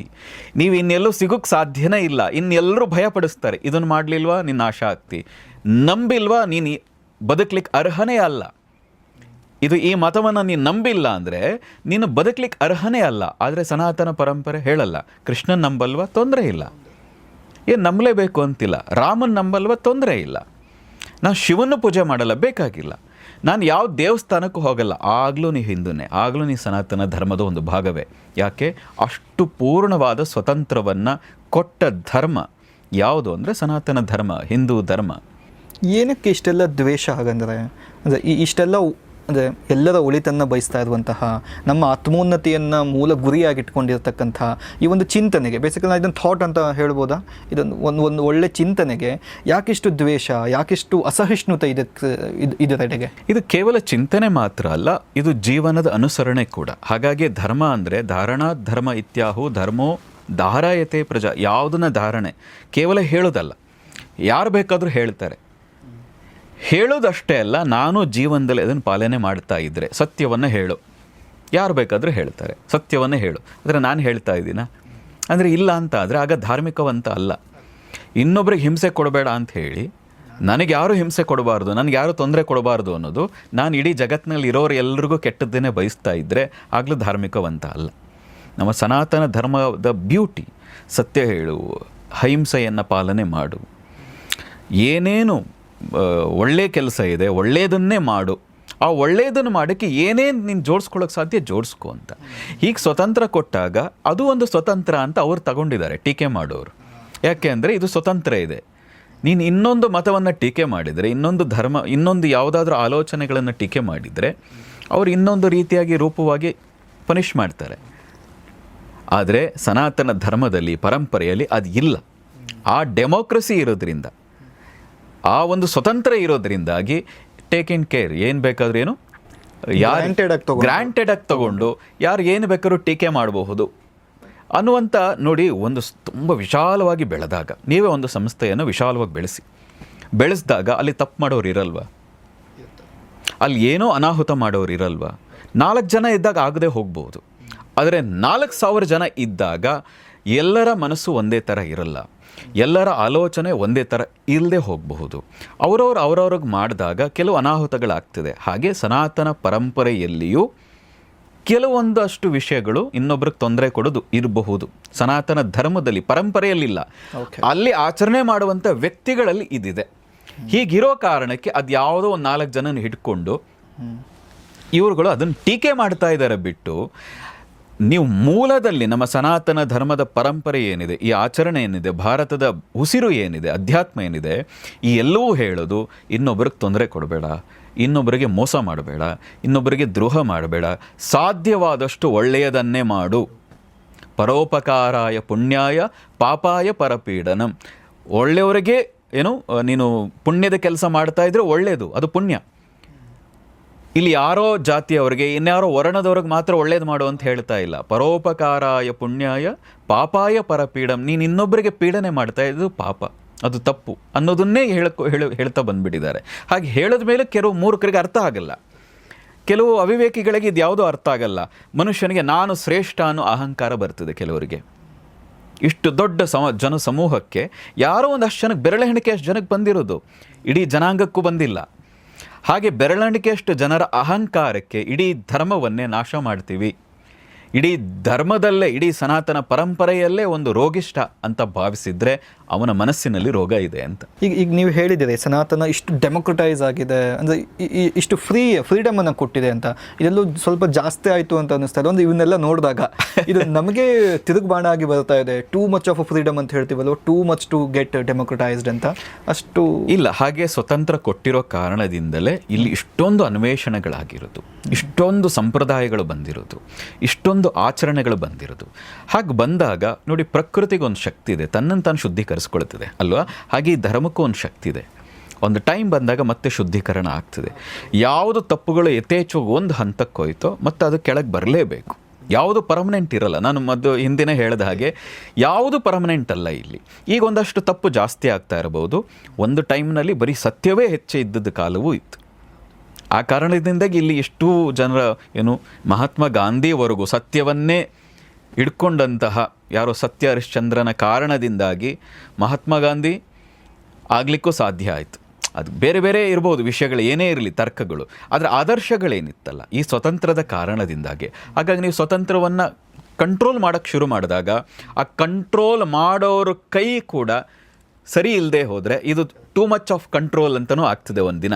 ಹಾಗಾಗಿ ಈಗೇನಿದೆ ಅದು ಸರಿ ಇದೆ, ಒಂದು ದಿನ ಇದು ಮತ್ತೆ ಸರಿ ಆಗ್ತದೆ. ಮತ್ತು ಎಲ್ಲರ ಕರ್ತವ್ಯ, ಇನ್ಯಾರೋ ಒಬ್ಬ ಪೀಠಾಧಿಪತಿಯೋ ಅಥವಾ ಇನ್ಯಾರೋ ರಾಜಕೀಯದವನ ಕೆಲಸ ಅಲ್ಲ, ಪ್ರತಿಯೊಬ್ಬನ ಕರ್ತವ್ಯ ಏನು, ಈ ಧರ್ಮ ಇನ್ನೂ ಸರಿಯಾಗಲಿಕ್ಕೆ, ಇನ್ನೂ ಒಳ್ಳೆ ಕೆಲಸಗಳಾಗಲಿಕ್ಕೆ, ಇನ್ನೂ ಹೆಚ್ಚು ಜನ ಈ ಪಾಲನೆಯನ್ನು ಮಾಡಲಿಕ್ಕೆ ಪ್ರತಿಯೊಬ್ಬರೂ ಅಧಿಕಾರಿ. ಯಾರೋ ಒಬ್ಬರು ಮಾಡ್ತಾರೆ, ನಾನು ಸುಮ್ಮನೆ ನೋಡ್ತಾ ಕೂರ್ತೀನಿ, ಇಲ್ಲ, ನಿನಗೂ ಅಧಿಕಾರ ಇದೆ. ಏನು, ಒಳ್ಳೆ ಕೆಲಸಗಳೇ ಹೆಚ್ಚು ಜನ ಮಾಡೋ ಹಾಗೆ ಮಾಡಬೇಕು ಅನ್ನೋ ಅಧಿಕಾರ ನಿನಗೂ ಇದೆ, ನೀನು ಮಾಡು. ಬರೀ ಟೀಕೆ ಮಾಡ್ತಾ ಯಾಕೆ ಕೂತ್ಬೇಕು, ಅದು ಸರಿ ಇಲ್ಲ, ಇದು ಸರಿ ಇಲ್ಲ. ಆಯಿತು, ನೀನು ಸಮಾಜ ಸುಧಾರಕನ, ನಿನಗೊಂದು ಇಲ್ಲೂ ಫ್ರೀ ಇದೆ ಸನಾತನ ಧರ್ಮದಲ್ಲಿ, ನಿಂದೆ ಒಂದು ಪಂಥ ಕಟ್ಟು, ನಿಂದೆ ಒಂದು ಮತ ಸೃಷ್ಟಿ ಮಾಡು, ಏನನ್ನೂ ಪಾಲನೆ ಮಾಡಬೇಡಿ ಅಂತ ಶುರು ಮಾಡು. ಕೊನೆಗೆ ಅವರು ನಿನ್ನ ಫೋಟೋ ಇಟ್ಟು ಪೂಜೆ ಮಾಡಿ. ಇದನ್ನು ಹೆಂಗೆ ನೋಡಲಿ ನಾನು ಆಸ್ ಅ ಒಂದು ಸನಾತನ ಈ ಒಂದು ಪರಂಪರೆ ಅಂತ ಏನಂದರೆ ಇದನ್ನು ಫಾಲೋ ಮಾಡೋ ಒಬ್ಬ ವ್ಯಕ್ತಿಯಾಗಿ, ಈಗ ನೀವು ಹೇಳಿದಿರಿ, ಇದನ್ನು ವಿಡಂಬನಾತ್ಮಕವಾಗಿ ನೋಡಲಾ ಇಲ್ಲ ಇದೇ ವಾಸ್ತವ ಅಂತ ನೋಡಲಾ? ಅಂದರೆ ಒಬ್ಬ ವ್ಯಕ್ತಿ ಇದನ್ನು ಮಾಡಬೇಡಿ ಅಂತ ಒಂದು ಚಳುವಳಿಯನ್ನು, ಒಂದು ಪಂಥವನ್ನು, ಒಂದು ಪರಂಪರೆಯನ್ನು ಶುರು ಮಾಡ್ತಾರೆ ಅಂತ ಅಂದ್ಕೊಳ್ಳಿ. ಅವ್ರ ಕಾಲ ಆದಮೇಲೆ ಅವ್ರು ಏನು ಮಾಡಬೇಡಿ ಅಂತ ಹೇಳಿದ್ರೆ ಮತ್ತೆ ಅದನ್ನೇ ನಾವು ಶುರು ಮಾಡ್ಕೊಂಡ್ಬಿಡ್ತೀವಿ. ಯಾಕೆಂದ್ರೆ ಅವ್ರು ಹೇಗೆ ಬದುಕಿದ್ರಲ್ಲ ಹಾಗೆ ನಮಗೆ ಬದುಕಕ್ಕಾಗಲ್ಲ. ಅದು ಒಂಥರ ಪಲಾಯನವಾದ. ಈಗ ಕೃಷ್ಣ ಬದುಕಿದ್ದಾಗ ಒಂದು ದೇವಸ್ಥಾನ ಇರಲಿಲ್ಲ. ಹೌದು, ಕೃಷ್ಣನ ಯಾವ ಪೂಜೆಯೂ ನಡೀತಾ ಇರಲಿಲ್ಲ ಅವನು ಬದುಕಿದ್ದಾಗಲೂ. ಎಲ್ಲಿವರೆಗೆ ಅವನ ಮರಿಮೊಮ್ಮಗ ವಜ್ರನಾಭ ಬರುವವರೆಗೂ ಕೃಷ್ಣ ಹೇಗಿದ್ದೆ ಅಂತ ಕೃಷ್ಣನ ನಂತರದ ನೋಡಿದ ಮಧ್ಯದ ಒಂದು ಎರಡು ತಲೆಮಾರಿಗೆ ವಜ್ರನಾಭನವರೆಗೂ ಕೃಷ್ಣ ಹೇಗಿರಬಹುದು ಅಂತ ಗೊತ್ತೇ ಇರಲಿಲ್ಲ. ವಜ್ರನಾಭ ಅವ್ರನ್ನೆಲ್ಲ ಹುಡುಕಿ ಅವರ ಏನು ಬದುಕಿದ್ರು ವಯಸ್ಸಾದವ್ರನ್ನೆಲ್ಲ ಹುಡುಕಿ ಕೃಷ್ಣ ಹೇಗಿದ್ದ, ಹೇಗೆ ಕಾಣಿಸ್ತಾ ಇದ್ದ ಅಂತ ಪ್ರತಿ ಬಾರಿ ಅದನ್ನು ಕೊನೆಗೆ ಕೆತ್ತಿಸಿ ಮೊಟ್ಟ ಮೊದಲಿಗೆ ದೇವಸ್ಥಾನ ಮಾಡಿದವನು ವಜ್ರನಾಭ. ಅಲ್ಲಿವರೆಗೆ ಇರಲಿಲ್ಲ. ನಮಗೂ ಒಂದು ಅನ್ನಿಸ್ತು, ಏನು, ಕೃಷ್ಣನ ಥರ ನಾವು ಬದುಕಕ್ಕಾಗಲ್ಲ, ಕೃಷ್ಣನ ರೀತಿ ನಾವು ರಾಜ ಆಗಬಹುದಾಗಿತ್ತು, ಸಾಮ್ರಾಟ್ ಆಗ್ಬೋದಾಗಿತ್ತು, ಚಕ್ರಾಧಿಪತಿ ಆಗಬಹುದಾಗಿತ್ತು ಕೃಷ್ಣ, ಆದರೆ ಅವನು ಆಗಲಿಲ್ಲ. ಆಗದೆ ಯೋಗೇಶ್ವರನಾಗಿ ನಾನು ಬದುಕಕ್ಕಾಗಲ್ಲ. ಅದಕ್ಕೆ ನಾನೇನು ಮಾಡೋದು, ಕೃಷ್ಣನನ್ನು ಮೂರ್ತಿ ಇಟ್ಟು ನಿನ್ನ ಥರ ನಾನು ಬದುಕಕ್ಕಾಗಲ್ಲ, ಅಟ್ಲೀಸ್ಟ್ ನಿನ್ನ ಪೂಜೆನಾದರೂ ಮಾಡ್ತೀನಿ ಅಂತ ಪೂಜೆ ಮಾಡೋಕ್ಕೆ ಶುರು ಮಾಡಿಬಿಡೋದು. ಅದನ್ನು ನೋಡಿ, ಇಲ್ಲಿ ಒಂದಿದೆ, ಪೂಜೆನೂ ಮಾಡಿ ಅದಕ್ಕೆ ಗೌರವ ಸಲ್ಲಿಸಿದ ಹಾಗೆ, ದ ಸೇಮ್ ಟೈಮ್ ಅವ್ರು ಹೇಗೆ ಬದುಕಿದ್ರೋ ಹಾಗೆ ನೀನು ಬದುಕಿಲ್ಲದೆ ಇದ್ದರೆ ನಾವು ಬಹಳ ಸುಲಭವಾಗಿ ಹೇಳ್ತೀವಿ, ಏನು, ಅವ್ರ ಥರ ನಾವು ಬದುಕಕ್ಕಾಗಲ್ಲ ಅಂತ. ಈಗ ಆಕಸ್ಮಿಕವಾಗಿ ನಾನೇ ಕೃಷ್ಣನ ಬಗ್ಗೆ ಒಂದು 4 ಮಾತು ಜಾಸ್ತಿ ಹೇಳಿದೆ. ಕೃಷ್ಣನ ಬಗ್ಗೆ ಮಾತಾಡೋಕ್ಕೆ ನಿನಗೇನು ಯೋಗ್ಯತೆ ಇದೆ? ಒಂದು ಕಮೆಂಟ್ ಹಾಕ್ತಿರ್ಬೇಕಿದ್ರೆ. ಯಾರೋ ರಾಮಕೃಷ್ಣರ ಬಗ್ಗೆ ಮಾತಾಡಿದರೆ, ಇನ್ಯಾರೋ ಮಹಾತ್ಮರ ಬಗ್ಗೆ ಮಾತಾಡಿದರೆ ನಾವೇ ಅಂದ್ಕೊಂಬಿಟ್ಟಿದ್ದೀವಿ, ಏನು, ಅವ್ರ ಹತ್ರ ಆಗೋಕ್ಕಾಗಲ್ಲ, ಅವ್ರ ರೀತಿ ಆಗೋಕ್ಕಾಗಲ್ಲ, ಅವ್ರ ಥರ ಆಗೋಕ್ಕಾಗೋದಲ್ಲ, ಅವ್ರ ರೀತಿ ಅವ್ರ ಬಗ್ಗೆ ಮಾತಾಡೋದೇ ತಪ್ಪು, ಅಷ್ಟು ದೂರ ಇಡ್ತಾ ಇದ್ದೀವಿ. ಹಾಗೆ ಇಟ್ಟಿ ಕಾರಣಕ್ಕೆ ನಮ್ಮಲ್ಲಿ ಆ ದೈವತ್ವ ಏನು ಜಾಗೃತಿ ಆಗಬೇಕಾಯ್ತು. ಪ್ರತಿಯೊಬ್ಬರ ಮಹಾತ್ಮ, ಕೃಷ್ಣನಿಗೇನು ಆಸೆ ಇತ್ತು, ರಾಮನಿಗೇನು ಆಸೆ ಇತ್ತು, ಇಲ್ಲಿವರೆಗಿನ ಎಲ್ಲ ಅವತಾರಗಳಿರ್ಬೋದು, ಎಲ್ಲ ಋಷಿಗಳಿರ್ಬೋದು, ಅವರ ಆಸೆ ಏನಿತ್ತು, ನಂತರ ಇವನು ಆಗಬೇಕು. ಒಬ್ಬ ಅಪ್ಪ ಏನು ಅಂದ್ಕೊಳ್ತಾನೆ, ಒಬ್ಬ ತಂದೆ ಆದವನು ಏನು ಹೇಳ್ತಾನೆ, ನಾನೇನು ಸಾಧನೆ ಮಾಡಿದ್ದೆ ನಂತರ ಮಾಡಬೇಕು ನನ್ನ ಮಗ, ಇಲ್ಲ ನನ್ನನ್ನು ಮೀರಿಸಬೇಕು ಅಂತ. ಹೀಗೆ ಅವರೆಲ್ಲ ಪಾಪ ಮಹಾತ್ಮರುಗಳು ಅಂದ್ಕೊಂಡ್ರು. ನಮ್ಮ ಜನಗಳೆಲ್ಲ ಅವರನ್ನು ಪೂಜೆಗಿಟ್ಟು ಸೀಮಿತವಾಗಿಟ್ಟು, ನಿಮ್ಮ ಥರ ಅಂತೂ ಆಗೋಕ್ಕಾಗಲ್ಲ, ನೀವು ಮೀರಿಸೋದಲ್ಲ, ನಿಮ್ಮ ಹತ್ರಕ್ಕೂ ನನಗೆ ಬರೋಕ್ಕಾಗಲ್ಲ, ಹಾಗೆ ಬರೀ ನೀನು ಪೂಜೆ ಮಾಡ್ಕೊಂಡು ನಾನು ಮಾಡಬಾರದನ್ನೆಲ್ಲ ಮಾಡ್ಕೊಂಡಿರ್ತೀನಿ ಅಂತ ನಿರ್ಣಯ ಮಾಡಿದ್ವಿ. ಮೂರ್ಖತನ ಅಷ್ಟೇ. ಪೂಜೆಯೂ ಮಾಡಿ ಅದಕ್ಕೂ ಮೀರಿ ಅವ್ರು ಏನು ನಡ್ಕೊಂಡ್ರು, ಹೇಗೆ ಬದುಕಿದ್ರು ಹಾಗೆ ಬದುಕೋದನ್ನು ಕಲೀರಿ ಅಂತ. ಈ ಸನಾತನ ಬಗ್ಗೆ ಹೇಳಬೇಕಂದ್ರೆ ನಾನು ಒಂದು ಕಡೆ ಎಲ್ಲ ಓದಿದ್ದೆ, Sanatan is filled with the symbolism ಅಂತ. ಇಲ್ಲಿ ಎಲ್ಲ ಕಡೆಗಳಲ್ಲೂ ಸಂಕೇತಗಳಷ್ಟೇ ಇದ್ದಾವೆ. ನಾವೇನು ಮಾಡ್ತೀವಿ, ಯಾವುದೋ ಒಂದು ಕಥೆನ ಓದ್ತೀವಿ, ಆ ಕಥೆನ ಲಿಟ್ರಲ್ ಮೀನಿಂಗಲ್ಲೇ ತೊಗೊಳ್ತೀವಿ, ಅಂದರೆ ಹಿಂಗಿತ್ತು ಅಂತ ಅದನ್ನು ಟೀಕೆ ಮಾಡಲಿಕ್ಕೆ ಆರಂಭ ಮಾಡ್ತಿದ್ವಿ. ಅಲ್ಲಿ ಲಾಜಿಕ್ಸ್ಗಳನ್ನು ಅಪ್ಲೈ ಮಾಡ್ತೀವಿ. ದೆನ್ ಇದು ಆ ಕಾಲದಲ್ಲಿ ಇದು ಹೆಂಗೆ ಆಗ್ಲಿಕ್ಕೆ ಸಾಧ್ಯ, ಇದು ಹೆಂಗೆ ಮಾಡ್ಲಿಕ್ಕೆ ಸಾಧ್ಯ, ಇದು ಹೆಂಗೆ ಸಾಧ್ಯ, ಇದು ಸುಮ್ಮನೆ ಕತೆ ಇದು ಅಂತ. ದೆನ್ ಅಂದರೆ ಆ ಟೀಕೆಗಳೇನಿದ್ದಾವೆ ಒಂದಿಷ್ಟು ಜನಕ್ಕೆ ಸೆನ್ಸ್ ಆಫ್ ಪ್ರೈಡನ್ನು ಕೊಟ್ಬಿಡ್ತಾವೆ. ಅವು ನಾನು ತುಂಬ ಲಾಜಿಕಲಾಗಿ ಯೋಚನೆ ಮಾಡ್ತಾ ಇದ್ದೀನಿ, ಇದರಲ್ಲೇನು ಲಾಜಿಕ್ಕೇ ಇಲ್ಲ, ಇಟ್ಸ್ ಜಸ್ಟ್ ಪ್ಯೂರ್ ಎಮೋಷನ್, ಇದು ಮಿತ್, ಇದು ಮೈಥಾಲಜಿ ಇದು ಅಂತ ಹೇಳ್ತೀವಿ. ತುಂಬ ಜನ ಮೈಥಾಲಜಿಸ್ಟ್ಗಳು ಕೂಡ ಬಂದಿದ್ದಾರೆ. And unfortunately I was following some of the mythologist. ಅದು ಮುಂದೆ ಮಾತಾಡೋಣ ಹೊರಗಡೆ. ಬಟ್ ಈ ಸಿಂಬಾಲಿಸಮ್ನ ಹೆಂಗೆ ಡಿಕೋಡ್ ಮಾಡಬೇಕು ನಾವು? ಬಿಕಾಸ್ ಸನಾತನ ಅಲ್ಲಿಂದ ಇಲ್ಲಿ ತನಕವೂ ಕೂಡ ಏನೆಲ್ಲ ವ್ಯಾಲ್ಯೂಸ್ಗಳನ್ನು ಹೇಳಿದೆ, ಮೌಲ್ಯಗಳನ್ನು ಹೇಳಿದೆ, ನೀತಿಗಳನ್ನು ಹೇಳಿದೆ, ಇವೆಲ್ಲವನ್ನು ಕೂಡ ಯಾವುದೋ ಒಂದು ಸಿಂಬಾಲನ್ನು ಇಟ್ಕೊಂಡು ಹೇಳಿದೆ, ಸಿಂಬಾಲಿಸಮಲ್ಲಿ ಹೇಳಿದೆ. So how do we decipher this? ಇದನ್ನು ಹೆಂಗೆ ನಾವು ಅರ್ಥ ಮಾಡ್ಕೊಳ್ಳೋದು ಅಂತ ನೋಡಿ. ನೀವು ತುಂಬ ಎಲ್ಲವನ್ನು ಡಿಕೋಡ್ ಮಾಡೋಕ್ಕೆ ಹೋದರೆ, ಈಗ ಉದಾಹರಣೆಗೆ ಯಾಕೆ 18 ಅಧ್ಯಾಯವೇ ಇದೆ, ಯಾಕೆ 18 ಅಕ್ಷೋಹಿಣಿಯೇ ಇದೆ, ಯಾಕೆ 18 ದಿನವೇ ನಡೀತು, ಇದೆಲ್ಲ ಬೇಕಾಗಿದ್ದು, ಆ್ಯಕ್ಚುಲಿ ಬೇಕಾಗಿದ್ದು ಇದೆಲ್ಲ. ಯಾಕೆ ಯುದ್ಧ ನಡೀತು? ಕರೆಕ್ಟ್. ಈ ಯುದ್ಧದಲ್ಲಿ ನಿಜಕ್ಕೂ ಗೆದ್ದದ್ದೇನು? ಏನು? ಹೌದು. ನಾನೇನು ಇದರಲ್ಲಿ ಕಲಿಬೇಕಾಗಿತ್ತು, ಪಾಲಿಸಬೇಕಾಗಿತ್ತು ಅಂತ ಕಲಿಬೇಕು ಬಿಟ್ಟು ನಾವೇನು ಮಾಡಿಬಿಡ್ತೀವಿ, ತೀರಾ ಓವರ್ ಏನು ಅನಲೈಸ್ ಮಾಡಕ್ ಹೋಗಿ 18 ದಿನವೇ ನಡೀತು. ಏನಕ್ಕೆ ನಡೀತು? ಯಾಕೆ ನಡೀತು? ಇದು 18 ಅನ್ನೋದಕ್ಕೆ ಏನು ಮಹತ್ವ? ಅದನ್ನ ಹೇಳಕ್ ಬಂದೆ. 18 ನಂಬರಿನ ಈ ನಂಬರ್ ತಗೊಂಡು ಏನು ಮಾಡ್ಬೋದು? ಅದರಲ್ಲೂ ಒಂದು ಸಿಂಬಲ್ ಇರಬಹುದು ಇದೆ, ಆದರೆ ನೀವು ಅದನ್ನು ತಗೊಂಡು ಏನು ಮಾಡೋದು? ಅದ್ರ ಬದಲು ದುರ್ಯೋಧನ ಅಷ್ಟು ಅನಾಗರಿಕ ಆಗಿ ನಡ್ಕೊಂಡು, ಅಧರ್ಮದಿಂದ ನಡ್ಕೊಂಡು ಹೇಗೆ ಸತ್ತ? ಧರ್ಮರಾಯ ಅವರೆಲ್ಲ ಪರಂಪರೆ ಅವ್ರು ಯುದ್ಧ ಮಾಡಿದ್ರು, ಆದರೆ ಯಾಕೆ ಮಾಡಿದ್ರು? ಅದರಿಂದ ಅವ್ರಿಗೇನಾಯಿತು? ಇದರಿಂದ ನಾವು ಕಲಿಬೇಕಾದದ್ದೇನಿದೆ, ನಾವು ಪಾಲಿಸಬೇಕಾದದ್ದೇನಿದೆ? ಇಷ್ಟೆಲ್ಲವೂ ನಡೀತಾ ಇದ್ರು. ಕೃಷ್ಣ ಮನಸ್ಥಿತಿ ಅವನು ಹೇಗಿತ್ತು ಇದನ್ನು ನಾವು ತಿಳಿಬೇಕು ಬಿಟ್ಟು ಈ 18 ಇಟ್ಕೊಂಡು, ಆ ಹೆಸರು ಹಿಡ್ಕೊಂಡು, ಆ ಹೆಸರಿಂದ ಹೋಗಿ ನಮಗೆ ಆಗಬೇಕಾದದ್ದು ಸಿಗಬೇಕಾದದ್ದು ಏನೂ ಇಲ್ಲ. ಹೀಗೆ ಈ ಥರದ ಯೋಚನೆಗಳೇನಿದೆಯಲ್ಲ, ಮೊದಲು ನಾವು ಇದನ್ನು ಬಿಡಬೇಕು. ಈಗ ಏನಾಗ್ಬಿಟ್ಟಿದೆ, ಹಿಂದೆ ಎಲ್ಲ ಅಡುಗೆ ಮಾಡ್ತಾಯಿದ್ರು. ಅಡುಗೆ ಮಾಡಬೇಕಾದ್ರೆ ಇಷ್ಟು ಜನ ಇದ್ದಾರೆ, ಇಷ್ಟು ಜನಕ್ಕೆ ಇಷ್ಟು ತರಕಾರಿ ಬೇಕು, ಇಷ್ಟು ಉಪ್ಪು ಹಾಕಿದ್ರೆ ಸಾಕು, ಇಷ್ಟು ಖಾರ ಹಾಕಿದರೆ ಸಾಕು, ಮುಗೀತು. ಈಗ ಹಾಗಿಲ್ಲ. ಒಂದು ತಕ್ಕಡೆ ಇಟ್ಕೊಂಡು ಇಷ್ಟು ಪ್ರೋಟೀನ್ ಇದರಲ್ಲಿದೆ, ಇಷ್ಟು ವಿಟಮಿನ್ ಇದರಲ್ಲಿದೆ, ಇಷ್ಟು ಗ್ರಾಮಿಗೆ ಇಷ್ಟು ಉಪ್ಪು ಹಾಕಿದರೆ ಇಷ್ಟು ಸರಿ ಇದೆ ಅಂತ ತೂಕ ಮಾಡಿ ಆ ಕ್ಯಾಲೋರಿ, ಆ ವಿಟಮಿನ್, ಆ ಮಿನರಲ್ಸ್ ಇವನ್ನೆಲ್ಲ ಲೆಕ್ಕ ಹಾಕ್ಕೊಂಡು ಅಡುಗೆ ಮಾಡೋಕ್ಕೆ ಹೋಗಿ ಈಗ ಕಾಯಿಲೆಗಳ ಸಂಖ್ಯೆ ಜಾಸ್ತಿ ಆಗಿದೆ. ಹಿಂದೆ 20-30 ವರ್ಷಗಳ ಹಿಂದೆ ಕೈಲಿ ತೆಗೆದು ಉಪ್ಪು ಹಾಕ್ತಾಯಿದ್ರು, ಕೈಲಿ ತೆಗೆದು ಖಾರ ಹಾಕ್ತಾಯಿದ್ರು, ಒಂದಷ್ಟು ತರಕಾರಿಗಳನ್ನ ಕಟ್ ಮಾಡಿ ಸುಮ್ಮನೆ ಕೈ ಹಾಕಿ ರುಚಿಯಾದ ಅಡುಗೆ, ಒಳ್ಳೆ ಸತ್ವಭರಿತವಾದ ಅಡುಗೆ. ಈಗ ನೀವು ಲೆಕ್ಕಾಚಾರಗಳನ್ನು, ಕೆಮಿಕಲ್ ಎಷ್ಟು ಹಾಕಬೇಕು, ಯೂರಿಯಾ ಎಷ್ಟು ಹಾಕಬೇಕು, ಇದು ಎಷ್ಟು ಹಾಕಿದ್ರೆ ಏನಾಗ್ತದೆ, ಇಷ್ಟೊಂದು ತಿಂದರೆ ನಾನು ತೂಕ ಎಷ್ಟು ಹಾಕ್ತೀನಿ, ಇಡೀ ದಿನ ಈ ಲೆಕ್ಕಾಚಾರಗಳು, ಈ ಡಿಕೋಡ್ ಮಾಡೋದ್ರಲ್ಲೇ ನಮ್ಮ ಜೀವನ ಕಳೆದು ಕಾಯಿಲೆಗಳನ್ನು ಜಾಸ್ತಿ ಮಾಡ್ಕೊಳ್ತಾ ಇದ್ದೀವಿ. ನಮ್ಮ ಜೀವನವನ್ನು ಇನ್ನೂ ಕಾಂಪ್ಲಿಕೇಟ್ ಮಾಡ್ಕೊಳ್ತಾ ಹೋಗ್ತಾ ಇದ್ದೀವಿ. ಇಲ್ಲಿ ಬಹಳ ಸುಲಭ ಇದೆ ಜೀವನ, ತುಂಬ ಆರಾಮಿದೆ, ನಮ್ಮ ಆಚರಣೆಗಳೆಲ್ಲವೂ ಸುಲಭ ಇದೆ, ಆರಾಮಿದೆ. ಇದೆಲ್ಲನ ಬಿಟ್ಟು ಅನಾವಶ್ಯಕವಾದ ಡಿಕೋಡ್, ಕೆಲವ್ರಿಗೆ ಬಿಟ್ಬಿಡಿ ಅದನ್ನು. ಕೆಲವರು ಅದಕ್ಕೆ ಅಂತಲೇ ಡಿಕೋಡ್ ಮಾಡೋದಕ್ಕೆ ಕೆಲವರು ಇರ್ತಾರೆ, ಅವರು ಮಾಡಲಿ ಆ ಕೆಲಸನ. ತುಂಬ ಜನ ಅಂತೂ ಈ ಥರದ ತುಂಬ ತಲೆ ಕೆಡಿಸ್ಕೊಳ್ಳೋಕ್ಕೆ ಹೋಗದೆ ಸಹಜವಾಗಿ ಆಚರಣೆ ಮಾಡ್ಕೊಳ್ತಾ ಆ ಜೀವನದಲ್ಲಿ ತೊಡಗಿ ಅದೇ ತುಂಬ ಆನಂದವನ್ನು ಕೊಡ್ತದೆ. ಹಾಗಂದರೆ ನೀವು ಅವಾಗ ಮೊದಲೇ ಯಾವಾಗ ಹೇಳ್ತಾ ಇದ್ದಲ್ಲ ಸನಾತನದ ಬಗ್ಗೆ ಹೇಳಬೇಕಾದಾಗ ನಂಗೆ ಒಂದೊಂದು ಪ್ರಶ್ನೆ ನೆನಪಾಗಿತ್ತು, ನನಗೆ ಕೇಳೋದು ಮರೆತೆ. ಹಾಗಾದ್ರೆ ಸನಾತನ ಯಾವುದೇ ರಿಚುವಲ್ಸ್ಗಳ ಬಗ್ಗೆ ಮಾತಾಡೋದಿಲ್ವಾ? ಈಗೇನಿದೆ, ಮೊದಲು ಏನಿತ್ತು ಆ ರಿಚುವಲ್ಸ್ಗಿಂತ ಈಗ ಜಾಸ್ತಿ ಆಗಿದೆ. ಯಾಕೆ? ಇದು ತುಂಬ ದೊಡ್ಡ ಸಾಗರ. ಓಕೆ. ಹರ್ಕೊಂಡು ಬರ್ತಾ ಅಲ್ಲಿರುವಂಥ ಗಿಡಮೂಲಿಕೆಗಳು ಜೊತೆಗೆ ಬರ್ತವೆ, ಕೆಲವು ಕಸ ಕಡ್ಡಿಗಳು ಕೆಲವು ಸರಿ ಜೊತೆಗೆ ಬಂದಿದೆ. ಹೇಗೆ ಗಂಗೆ ಹುಟ್ಟಿ ಆ ಬಂಗಾಳದಲ್ಲಿ ಹೋಗಿ ಸೇರಬೇಕಾದ್ರೆ ಇಲ್ಲಿ ಹುಟ್ಟಿದಂಗೆ ಅಲ್ಲಿ ಸೇರಬೇಕಾದ್ರೆ ಇರಲ್ಲ. ಎಷ್ಟೋ ನದಿಗಳು, ಸಣ್ಣ ಸಣ್ಣ ನದಿಗಳು ಅದರ ಜೊತೆಗೆ ಸೇರ್ಕೊಳ್ತಾ ಅಲ್ಲಿರುವಂಥ ಕಡ್ಡಿ ಕಸಗಳು, ಅಲ್ಲಿರುವಂಥ ಔಷಧೀಯ ಗುಣಗಳ ಎಲ್ಲವೂ ಸೇರ್ಕೊಳ್ತಾ ಬರ್ತದೋ. ಇದು ಎಷ್ಟೋ ಲಕ್ಷ ಸಾವಿರ ವರ್ಷಗಳ ಹಿಂದೆಯಿಂದ ಬಂದಂಥ ಪರಂಪರೆ. ಮೊದಲು ಹೇಗಿತ್ತು ಹಾಗಿರಬೇಕಂದ್ರೆ ಸಾಧ್ಯ ಇಲ್ಲ. ಎಷ್ಟೋ ಜನ ಮಹಾತ್ಮರು ಹುಟ್ಟಿದ್ರು, ಎಷ್ಟೋ ಜನ ಸಿದ್ಧರು ಹುಟ್ಟಿದ್ರು, ಎಷ್ಟೋ ಜನ ಪರಮಾತ್ಮನ ಅವತಾರಗಳೇ ಎಷ್ಟೋ ಆಗಿದೆ. ಹೀಗೆ ಆದಾಗೆಲ್ಲ ಒಂದಷ್ಟು ಆಚರಣೆಗಳು ಅದರಲ್ಲಿ ಸೇರ್ಕೊಳ್ತಾ ಬಂದಿದೆ. ಆದರೆ ಮೂಲಕ್ಕೆ ಹೋದರೆ ಈ ದೇವಸ್ಥಾನ ಇರಬೇಕು ಅಂತಲೇ ಇರಲಿಲ್ಲ. ಓಕೆ. ಪೂಜೆ ಆರಾಧನೆ ನಾನು ಹೇಳಿದ ಹಾಗೆ ಕೃಷ್ಣನಿಗೆ ದೇವಸ್ಥಾನ ಇರಲಿಲ್ಲ. ಅವನು ಮೊಮ್ಮಗಂಗೆ ಅನ್ನಿಸ್ತು, ಇಲ್ಲ ಅಂತಹ ಮಹಾಪುರುಷ, ಅಂತಹ ಯೋಗೇಶ್ವರ ಅವನೇ ನಾನೇ ನೋಡಿಲ್ಲಲ್ಲ ಅಂತ ಅನ್ನಿಸ್ತು, ಅವನು ಮೂರ್ತಿ ಮಾಡಿದ. ನಮ್ಮ ಸಂತೋಷಕ್ಕೆ, ನಮ್ಮ ಖುಷಿಗೆ, ನಮ್ಮ ಆತ್ಮದ ಉನ್ನತಿಗೆ, ನಮ್ಮ ಮನಸ್ಸಿನ ಚಿತ್ತದ ಶುದ್ಧಿಗೆ, ಮುಂದಿನ ಪರಂಪರೆ ಹೀಗೆ ಇರಲ್ಲ ಅನ್ನೋ ಕಾರಣಕ್ಕೆ ನಮ್ಮ ಹಿರಿಯರು ಒಂದಷ್ಟು ಆಚರಣೆಗಳನ್ನು ಅಲ್ಲಲ್ಲಿ ಸೇರಿಸ್ಕೊಂಡು ಬಂದಿದ್ದಾರೆ. ತಪ್ಪ ಅಂದರೆ ತಪ್ಪಲ್ಲ, ಯಾಕೆಂದರೆ ಇಲ್ಲಿ ಯಾವುದು ಮೌಢ್ಯಗಳು ಬಹಳ ಕಡಿಮೆ. ನಿಮಗೆ 99% ಇದು ಮಾಡೋದ್ರಿಂದಾಗಿ ಅನಾಹುತ ಅಂತ ನೀವು ಹುಡುಕಕ್ಕಾಗಲ್ಲ. 365 ದಿನ ಆಚರಣೆಗಳು ಏನಿದೆ, 365 ದಿನಗಳ ಹಬ್ಬಗಳು ಏನಿದೆ, ಆಯಾ ಋತು, ಆಯಾ ವಾತಾವರಣ, ಆಯಾ ಸಂದರ್ಭಕ್ಕೆ ತಕ್ಕಂತೆ ನಮ್ಮ ದೇಹದ ಆರೋಗ್ಯ, ಮನಸ್ಸಿನ ಆರೋಗ್ಯ ಚೆನ್ನಾಗಿರಬೇಕು ಅನ್ನೋ ಕಾರಣಕ್ಕಾಗಿಯೇ ಇದೆ ಬಿಟ್ಟು ಈ ಹಬ್ಬ ಮಾಡಿದೆ ನನಗೆ ರೋಗ ಬಂತು, ಈ ಹಬ್ಬ ಮಾಡಿದೆ ಇನ್ಯಾರಿಗೋ ತೊಂದರೆ ಆಯಿತು, ಆ ರೀತಿ ಇಲ್ಲವೇ ಇಲ್ಲ. ಅಥವಾ ಈ ಹಬ್ಬನೇ ನಾನು ಮಾಡದೇ ಇದ್ದಂಥ ಜ್ಞಾನಿಗಳು ಇದ್ದಾರೆ. ಯಾರು ಜ್ಞಾನ ಮಾರ್ಗದಲ್ಲಿ ಉತ್ತುಂಗಕ್ಕೆ ಹೇರ್ತಾರೋ, ಇವತ್ತು ಮಾತ್ರ ಕೃಷ್ಣ ಬರ್ತಾನ, ಇವತ್ತು ಮಾತ್ರ ಶಿವ ಬರ್ತಾನ, ಯಾವತ್ತೂ ನಮ್ಮ ಜೊತೆ ಕೃಷ್ಣ ಶಿವರಿದ್ದಾರೆ, ಆ ಕಾರಣಕ್ಕೆ ನಾನು ಯಾಕೆ ಮಾಡಬೇಕು ಈ ಹಬ್ಬ? ಜೊತೆಲಿ ಯಾವಾಗಲೂ ಇರೋರಿಗೆ ಯಾಕೆ ಮಾಡಬೇಕು? ಪ್ರತಿನಿತ್ಯ ನಾನು ಹಬ್ಬ ಮಾಡ್ತೀನಿ ಅನ್ನುವಂಥವರು ಇದ್ದಾರೆ.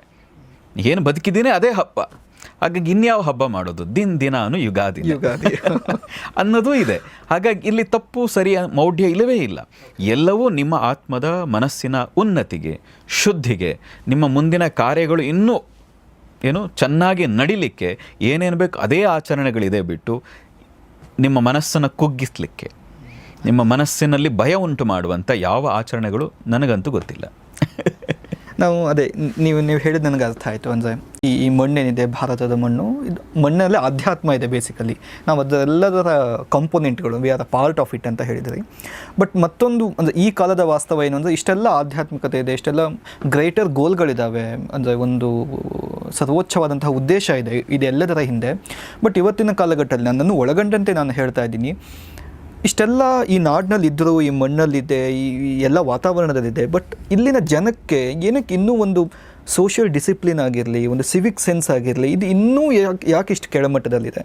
ನಾವಿನ್ನೂ ಏನು ಇಂಪ್ರೂವ್ ಮಾಡ್ಕೊಳ್ಬೇಕಾಗಿತ್ತು ನಾವು. ನಾನು ಹಳೆ ಕಾಲದಿಂದ ಕೇಳ್ತಾ ಇದ್ದೀನಿ, ಅಂದರೆ not just from this generation.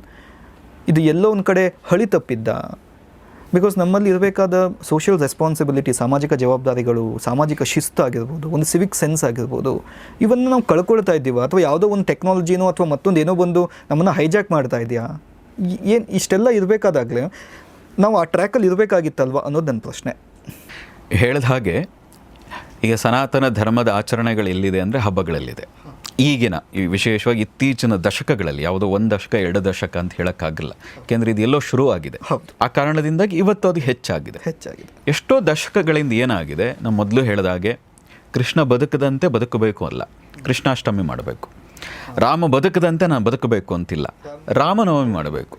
Shiva ಅಂದರೆ ಏನು, ಶಿವತತ್ವ ಅಂದ್ರೇನು, ಅವನ ಬದುಕು ಎಂಥದ್ದು ಅಂತಿಲ್ಲ.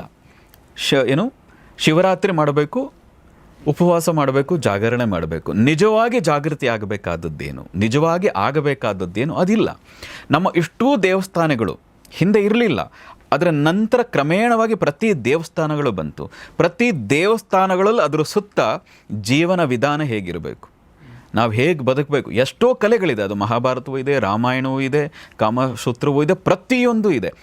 ಆ ಎಲ್ಲವೂ ಕೂಡ ಜೀವನ ವಿಧಾನ, ನಾವು ಹೇಗೆ ಬದುಕಬೇಕು ಅಂತಿದೆ. ನಾವು ಅದನ್ನು ನೋಡ್ತಾ ಇಲ್ಲ. ನಾವು ಹೋಗಿ ದೇವರನ್ನು ಎಲ್ಲಿ ನೋಡ್ತೀವಿ? ಒಂದು ಆರತಿ ಮಾಡಿ ಬಂದುಬಿಟ್ರೆ ಸಾಕು, ನನ್ನ ಕಷ್ಟ ಮುಗಿದೋಯ್ತು, ನನ್ನೆಲ್ಲ ಸಮಸ್ಯೆ ಮುಗಿದೋಯ್ತು. ಕೇವಲ ಇಷ್ಟಕ್ಕೆ ಮಾತ್ರ ನಾವು ಧರ್ಮವನ್ನು ಇಟ್ಕೊಂಡಿದ್ದೀವಿ. ನನಗೆ ಕಷ್ಟ ಬಂತು, ನಾನು ಪೂಜೆ ಮಾಡ್ತೀನಿ. ನನಗೇನೋ ಸಮಸ್ಯೆ ಬಂತು, ಹೋಮ ಹವನಗಳನ್ನು ಮಾಡ್ತೀನಿ. ಹೌದು, ಹಬ್ಬ ಬಂತು, ಆಚರಣೆ ಮಾಡ್ತೀನಿ. ಇಷ್ಟಕ್ಕೆ ಮಾತ್ರ ಯಾವಾಗ ಇಟ್ಕೊಂಡ್ವೋ, ಪ್ರತಿ ದಿನ ಪ್ರತಿ ಕ್ಷಣ ನಮ್ಮ ಹಿಂದಿನಿಂದ ಬಂದ ನಮ್ಮ ಕೃಷ್ಣ ರಾಮರ ಆ ಜೀವನ ಹೇಗಿತ್ತು, ಆ ಅಂಶಗಳನ್ನು ನಮ್ಮ ಜೀವನದಲ್ಲಿ ಯಾವಾಗ ಸೇರಿಸ್ಕೊಳ್ಳಿಲ್ವೋ, ಆ ಮೌಲ್ಯಗಳನ್ನು ನಮ್ಮ ಹಿಂದಿನವರು ತಿಳಿಸೋದ್ರಲ್ಲಿ ವಿಫಲರ ಆಗ್ಲಿಕ್ಕೆ ಶುರು ಆದರೂ, ಆಗಿನಿಂದ ಈ ಸಿವಿಕ್ ಸೆನ್ಸ್ ಅನ್ನೋದು ನಾಶ ಆಗ್ತಾ ಬಂದಿದೆ. ಇಡೀ ಜಗತ್ತು ಅವರಲ್ಲಿರೋದು ಒಂದೊಂದು ನದಿ ರೀ. ಆ ಒಂದೊಂದು ನದಿ ಅವ್ರಿಗೇನು ತೀರ್ಥನೂ ಅಲ್ಲ, ಇನ್ನೊಂದು ಶುದ್ಧಿನೂ ಅಲ್ಲ, ಅವ್ರಿಗೊಂದು ಪೂಜೆ ಮಾಡಬೇಕು ಅಂತಿಲ್ಲ. ಅದನ್ನು ಚೆನ್ನಾಗಿ ಇಟ್ಕೊಳ್ತಾರೆ. ನಾವಿಲ್ಲಿ ಗಂಗೆ ಚ ಯಮುನೆ ಚೈವ ಗೋದಾವರಿ ಸರಸ್ವತಿ ಅಂತ ಹೇಳ್ತೀವಿ, ಅಲ್ಲೇ ಹೋಗಿ ಕಸ ಹಾಕ್ತೀವಿ. ಇದು ಯಾರಾದರೂ ಒಬ್ಬ ಧಾರ್ಮಿಕವಂತ, ನಾನು ಸನಾತನಿ ಅಥವಾ ನಾನು ಹಿಂದೂ ಅಂತ ಹೇಳಿಕೊಳ್ಳುವಂಥ, ಅವನು ಯಾರೋ ಹಾಕ್ತಾ ಇದ್ದಾರೆ ಕಸ ಅಂತ ಹೇಳಿದ್ರು ಅದನ್ನು ನೋಡ್ಕೊಂಡಿದ್ರೆ ಇವನು ನಾನು ಧಾರ್ಮಿಕವಂತ ಅಂತ ಹೇಳಿಕೊಳ್ಳಿಕ್ಕೆ ಅವನಿಗೆ ಯಾವ ಅರ್ಹತೆಯೂ ಇಲ್ಲ. ಯಾಕೆ ಇದಾಗ್ತಾ ಇದೆ? ಹಿಂದಿನಿಂದ ಅವ್ರು ಏನು ಆಚರಣೆ ಮಾಡಿದ್ರು ಅದನ್ನು ನಾವು ನಮ್ಮ ಜೀವನದಲ್ಲಿ ಆಚರಣೆ ಮಾಡದೆ ಕೇವಲ ತೋರಿಕೆಗಾಗಿ ಮಾತ್ರ ಆಚರಣೆಗಳು, ಹೋಮ ಹವನಗಳನ್ನು ಮಾಡೋಕ್ಕೆ ಶುರು ಮಾಡಿದ ಪರಿಣಾಮ ಇದು. ನಾವು ಈಗ ಹೇಳಬೇಕಾಗಿದೆ. ಮತ್ತು ನದಿ ಬರೀ ಪೂಜೆಗೆ ಮಾತ್ರ ಅಲ್ಲ. ನೀನು ಪೂಜೆ ಮಾಡಿ ನಮಸ್ಕಾರ ಮಾಡೋದ್ರಿಂದ ನದಿಗೆ ಏನೂ ಆಗಬೇಕಾದದ್ದಿಲ್ಲ. ನದಿಗೆ ನೀನೇನು ಮಾಡದೇ ಇದ್ದರೆ ಸಾಕು. ಇಲ್ಲ, ತುಂಬ ಆಪ್ಟಾಗಿ ಏನು ಗೊತ್ತಾ, ಪ್ರಕೃತಿಗೆ ನಮ್ಮಿಂದ ಏನೂ ಆಗಬೇಕಾದದ್ದಿಲ್ಲ, ನಮಗೆ ಅದರಿಂದ ಆಗಬೇಕಾದ ನಮಗೆ ತುಂಬ ಆಗೋದಿದೆ. ನಾವೇನು ಮಾಡದೇ ಇದ್ದರೆ ಸಾಕು. ನದಿಗೆ ನಾವೇನು ಮಾಡಬಾರ್ದು, ಪ್ರಕೃತಿಗೆ ನಾವೇನು ಹಾನಿ ಮಾಡಬಾರ್ದು. ಹಾಗೆ ಮಾಡದೇ ಇದ್ದರೆ ಸಾಕು. ಕನಿಷ್ಠ ಪೂಜೆ ಮಾಡದೇ ಇದ್ರೂ ಅಡ್ಡಿ ಇಲ್ಲಪ್ಪ. ತಂದು ಕಸ ಹಾಕ್ತಾ ಇದೆಯಲ್ಲ, ನಿನ್ನ ಮನೆಯ ಚರಂಡಿ ನೀರನ್ನು ತಂದು ಗಂಗೆಗೆ ಸೇರಿಸ್ತಾ ಇದೆಯಲ್ಲ, ನಿನ್ನ ಮನೆಯ ಎಲ್ಲ ಕಸಗಳನ್ನು ತಂದು ನಿಮ್ಮ ಊರಿನ ಕೆರೆಗೆ, ಕಲ್ಯಾಣಕ್ಕೆ ತುಂಬ್ತಾ ಇದೆಯಲ್ಲ, ಈಗ ಮಾಡಿ ಯಾವ ಹೋಮ, ಯಾವ ಹವನ, ಏನು ಮಾಡಿದ್ರು, ಈ ಧರ್ಮದ ಆಚರಣೆಗಳನ್ನು ಏನು ಮಾಡಿದ್ರು ಅದು ಪ್ರಯೋಜನ ಇಲ್ಲ. ಯಾಕೆ? ನಮ್ಮ ಎಲ್ಲ ಆಚರಣೆಗಳೇನಿದೆ ಪ್ರಕೃತಿಗೆ ನಾನು ಪ್ರಾರಂಭದಲ್ಲಿ ಹೇಳಿದಂತೆ ಹತ್ತಿರವಾಗಿದ್ದದ್ದೇ. ಹಾಗಾಗಿ ಯಾವುದೇ ದೇವಸ್ಥಾನ ಕಟ್ಟಲಿ, ಕಾಡಿನ ನಡುವೆ ಕಟ್ತಾಯಿದ್ರು. ಕಾಡು ಇಲ್ಲದೇ ಇದ್ದರೂ ಅಡ್ಡಿಲ್ಲ, ಅಲ್ಲೊಂದು ಕಲ್ಯಾಣಿ ಇರ್ತಿತ್ತು, ಅಲ್ಲೊಂದು ಅರಳಿ ಕಟ್ಟೆ, ಅಲ್ಲೊಂದು ಬೇವಿನ ಮರ, ಅಲ್ಲೊಂದು ಬನ್ನಿ ಮರ, ಅಲ್ಲೊಂದು ಒಂದಷ್ಟು ಮರಗಳು ಇದ್ದ ನಂತರವೇ ಅಲ್ಲಿ ದೇವಸ್ಥಾನ ಆಗ್ತಾ ಇದ್ದದ್ದು. ಹೀಗೆ ಎಲ್ಲ ಪಂಚಭೂತಗಳು ಸೇರಿ ಅಲ್ಲಿ ಸಹಕಾರ ಆಗಬೇಕು. ಅರಳಿ ಮರವೂ ಇರಬೇಕು, ಬನ್ನಿ ಮರ ಇರಬೇಕು, ಬೇವಿನ ಮರ ಇರಬೇಕು, ಅಲ್ಲಿ ಕಲ್ಯಾಣವೂ ಇರಬೇಕು, ನದಿ ನೀರಿನ ಸಂಗ್ರಹ. ಇಷ್ಟೆಲ್ಲ ಯಾಕೆ ಇಡ್ತಾರೆ? ನೀನು ಪ್ರಕೃತಿಗೆ ಹತ್ತಿರ ಇರಬೇಕು. ದೇವರು ಅಂದರೆ ಎಲ್ಲಿ? ಪ್ರಕೃತಿಯ ನಡುವೆ ಇರೋದು, ದೂರ ಇಲ್ಲ. ಅದನ್ನು ಅರ್ಥ ಮಾಡಿಸ್ಲಿಕ್ಕೆ ನಮ್ಮ ಹಿರಿಯರು ಮಾಡಿದ್ರು. ಈಗೆಲ್ಲವೂ ಕೂಡ ದೇವಸ್ಥಾನಕ್ಕೆ ದೂರ ಆಗ್ತಾ ಇದೆ ಅಂತ ಹೇಳಿ ಪಕ್ಕದಲ್ಲೇ ದೇವಸ್ಥಾನ ಕಟ್ಕೊಂಡು ಅಲ್ಲಿ ಒಂದು ಮರ ಇರಲ್ಲ, ಒಂದು ಕಲ್ಯಾಣಿ ಇರಲ್ಲ. ಪ್ರಕೃತಿಗೆ ದೂರವಾಗಿ ಇಟ್ಕೊಂಡು ದೇವಸ್ಥಾನ ಕಟ್ತಾ ಇದ್ರೆ ಅಲ್ಲಿ ಯಾವ ಶಕ್ತಿಯೂ ಇರಲ್ಲ. ಹಾಗೆ ನೀವು ಪ್ರಕೃತಿಯಿಂದ ದೂರ ಆಗ್ತಾ ಇದ್ದೀರಿ, ನೀವು ಪ್ರಕೃತಿಗೆ ಮಾಡಬಾರದ ಕೆಲಸ ಮಾಡ್ತಾ ಇದ್ದೀರಿ. ತಗೊಂಡು ಹೋಗಿ ಬಟ್ಟೆ ಎಸ್ತು ಬರ್ತೀರಿ, ಕಸ ಎಸ್ತು ಬರ್ತೀರಿ. ಹೀಗೆ ಮಾಡೋದ್ರಿಂದಾಗಿ ನೀವು ನಿಜಕ್ಕೂ ಅಧರ್ಮಿಗಳಾಗ್ತೀರಿ, ಧರ್ಮಕ್ಕೆ ದ್ರೋಹ ಮಾಡೋರಾಗ್ತೀರಿ. ಇಲ್ಲ, ತುಂಬ ಆಪ್ಟಾಗಿ ಹೇಳಿದ್ರಿ ಗುರುಗಳು ನೀವು. ಅಂದರೆ ಮೊದಲಿಗೂ ಕೂಡ ಹೇಳಿದ್ರಿ, ರಾಮ ತತ್ವ ಏನಿದೆ ನಾವು ಅದನ್ನು ನೋಡ್ತಾ ಇಲ್ಲ, ರಾಮನವಮಿ ಮಾಡ್ತಾ ಇದ್ದೀವಿ, ಕೃಷ್ಣ ತತ್ವ ಅಂದರೆ ಅರ್ಥ ಮಾಡ್ಕೊಳ್ತಾ ಇಲ್ಲ, ಕೃಷ್ಣಾಷ್ಟಮಿ ಮಾಡ್ತಾ ಇದ್ದೀವಿ ಅಂತ. ಐ ಥಿಂಕ್ ಇದ್ರ ಬಗ್ಗೆ ನಾನು ನಿಮ್ಮಿಂದ ಇನ್ನಷ್ಟು ವಿಚಾರಗಳನ್ನು ಎಕ್ಸ್ಪೆಕ್ಟ್ ಮಾಡ್ತೀನಿ ಮುಂದಿನ ಎಪಿಸೋಡ್ಗಳಲ್ಲಿ. ಬಿಕಾಸ್ ನನಗೆ ಡಿ ವಿ ಜಿ ಅವ್ರು ಹೇಳಿದ್ದು ಮೊದಲಿಂದನೂ ಕೂಡ ನೆನಪಿದೆ. ರಾಮ ಹೇಗಂದರೆ ಒಂದು ಪರ್ವತ ಇದ್ದಂಗಂತೆ, ದೂರದಿಂದ ಕೂಡ ನಾವು ನೋಡ್ಬೋದು ಅದನ್ನ, ಅಂಥ ದೊಡ್ಡ ವ್ಯಕ್ತಿತ್ವ ಅಂತ. But Krishna is like a ocean ಅಂತೆ, ನಾವು ಅಲ್ಲಿ ಮುಳುಗ ಹಾಕಿದಾಗಷ್ಟೇ ನಮಗೆ ಗೊತ್ತಾಗುತ್ತೆ ಅಂತ. ಇಂಥ ತುಂಬ ವಿಚಾರಗಳಿದ್ದಾವೆ, ರಾಮತತ್ವಗಳಿದ್ದಾವೆ, ಕೃಷ್ಣ ತತ್ವಗಳಿದ್ದಾವೆ. ಬಹುಶಃ ಮುಂದಿನ ದಿನಗಳಲ್ಲಿ ನಾವು ಅದ್ರ ಬಗ್ಗೆ ಮಾತನಾಡೋಣ. ಬಿಕಾಸ್ ಅಗೇನ್ ನಾನು ಮೊದಲೇ ಹೇಳ್ದಂಗೆ, it is not about the story, it is about the motive. ಇದು ಕಥೆಗೆ ಸಂಬಂಧಪಟ್ಟದ್ದಲ್ಲ, ಕಥೆಯ ಹಿಂದಿನ ನೀತಿ ಮೌಲ್ಯಗಳಿಗೆ ಸಂಬಂಧಪಟ್ಟದ್ದು ಅಂತ. ಹಾಗಾದರೆ ಗುರುಗಳೇ, ನನ್ನ ಈ ಎಂಟೈರ್ ಡಿಸ್ಕಷನ್ನ ನಾನು ಒಂದು ಜಿಸ್ಟ್ ಹೇಳಬೇಕು ಅಂದರೆ, ಒಂದು ಸಮರೈಸ್ ಮಾಡಬೇಕು ಅಂದರೆ, ಸನಾತನ ನಮ್ಗೇನು ಕೊಡ್ತಾ ಇದೆ, ನಾವು ಸನಾತನಕ್ಕೆ ಏನು ಕೊಡ್ಬೋದು, ಅಥವಾ ಸನಾತನಿಗಳಾಗಿ ಹೆಂಗೆ ಬದುಕ್ಬೋದು ನಾವು ಅನ್ನೋದನ್ನು ವೀಕ್ಷಕರಿಗೆ ಹೇಳೋದಾದರೆ ನೋಡಿ, ನಾನು ಮೊದಲೇ ಹೇಳಿದಾಗೆ ನಮ್ಮ ಏನು ಪೂರ್ವಿಕರಿದ್ದರು ಅವರ ಒಂದೊಂದು ಅಂಶವನ್ನಾದರೂ ನಮ್ಮ ಜೀವನದಲ್ಲಿ ಇಟ್ಕೊಂಡು ಎಲ್ಲವನ್ನೂ ಮಾಡೋಕ್ಕಾಗಲ್ಲ. ಈಗ ಕೃಷ್ಣನ ಥರ ಬದುಕಬೇಕು ಅಂದ ತಕ್ಷಣ ನಾನೊಂದು 8 ಮದುವೆ ಆಗಿಬಿಡ್ತೀನಿ, 1000 ಜನ ಗರ್ಲ್ಸ್ಫ್ರೆಂಡ್ ಇಟ್ಕೊಳ್ತೀನಿ ಅಲ್ಲ. ಅದೇ ರೀತಿಯಾಗಿ ಏನನ್ನೂ ಬಯಸದೆ ಒಬ್ಬ ಯೋಗೇಶ್ವರನಾಗಿ ಬದುಕಕ್ಕೆ ಸಾಧ್ಯ ಇದ್ದರೆ ಇದನ್ನು ಬೇಕಾದ್ರೆ ಮಾಡಿ. ನಾನು ಹೇಳೋದು, ಎಲ್ಲರಲ್ಲೂ ಒಂದು ಅದ್ಭುತವಾದ ಒಂದು ವ್ಯಕ್ತಿತ್ವ ಇದೆ. ರಾಮನಲ್ಲಿರಲಿ, ಕೃಷ್ಣನಲ್ಲಿರಲಿ, ಪರಶುರಾಮನಲ್ಲಿರಲಿ, ಯಾವುದ್ಯಾವುದು ದಶಾವತಾರ ಬುದ್ಧನವರೆಗೂ, ಶಂಕರರು, ಮಧ್ವರು, ರಾಮಾನುಜರಿಯಿಂದ ಹಿಡಿದು ರಮಣವರೆಗೂ ಕೂಡ ಎಷ್ಟೋ ವ್ಯಕ್ತಿತ್ವಗಳಲ್ಲಿ ಒಂದೊಂದು ಅಂಶ ಜೀವನಕ್ಕೆ ಅಡಾಪ್ಟ್ ಮಾಡ್ಕೋಬೇಕು, ನಮ್ಮ ಜೀವನಕ್ಕೆ ಸೇರಿಸ್ಕೋಬೇಕು. ಸೇರಿಸ್ಕೊಳ್ಳುವ ಜೊತೆಗೆ ಹಾಗೆ ಸೇರಿಸ್ಕೊಂಡ್ರೂ ಸಾಕೆ ಪ್ರಕೃತಿಗೆ ಹತ್ತಿರ ಆಗ್ತೀವಿ. ಪ್ರಕೃತಿಗೆ ಹತ್ತಿರವಾಗ್ತಾ ಅರ್ಥಾತ್ ಅದನ್ನು ನಾವು ಬೆಳೆಸಬೇಕು. ನಮ್ಮಲ್ಲಿ ಒಂದು ಮಾತಿದೆಯಲ್ಲ, ಧರ್ಮೋ ರಕ್ಷತಿ ರಕ್ಷಿತ, ಅಂದರೆ ಪ್ರಕೃತಿಯನ್ನು ನೀನು ರಕ್ಷಿಸು, ನಿನ್ನನ್ನು ಪ್ರಕೃತಿ ರಕ್ಷಿಸ್ತದೆ. ಒಳ್ಳೆ ಮರಗಳಿದ್ರೆ ನೀನೇನು ಮಾಡಬೇಕಾದಿಲ್ಲ, ಒಳ್ಳೆ ಗಾಳಿ ಬಂದರೆ ನಿನ್ನ ಹೆಲ್ತ್. ಈ ಆಸ್ಪತ್ರೆಗಳು ಇರಲ್ಲ, ಇಷ್ಟು ಆಸ್ಪತ್ರೆಗಳು ಬೇಕಾಗಲ್ಲ, ಇಷ್ಟೊಂದು ಮೆಡಿಕಲ್ ಸ್ಟೋರ್ಗಳು ಬೇಕಾಗಲ್ಲ, ಅದೆಲ್ಲವೂ ಕಡಿಮೆ ಆಗ್ತದೆ ಯಾವಾಗ ನೀನು ಆ ಧರ್ಮ, ಇಂದಿನಿಂದ ಬಂದಂಥ ಆ ಧರ್ಮದ ಆಚರಣೆ, ನಮ್ಮ ಪರಂಪರೆ ಏನಿದೆ, ಪ್ರತಿಯೊಬ್ಬರ ಮಹಾತ್ಮರಿಂದ ಒಂದೊಂದು ಅಂಶ ತಗೊಂಡು ಆಚರಣೆ ಮಾಡೋಕ್ಕೆ ಶುರು ಮಾಡಿದರೆ ಪ್ರಕೃತಿಗೆ ಹತ್ತಿರ ಆಗ್ತೀಯ. ಇನ್ನು ನೀವು ನೇರವಾಗಿ ಹೇಳೋದಿದ್ರೆ, ಇದೇನೋ ಅರ್ಥ ಆಗಿಲ್ಲ ಅಂದರೆ, ಮರ ಕಡಿಯೋದು ಮೊದಲು ಕಡಿಮೆ ಮಾಡಿ, ನೀರಿಗೆ ಕಸ ಹಾಕೋದನ್ನಂತೂ ಮೊದಲು ಪೂರ್ಣವಾಗಿ ಬಿಡಿ.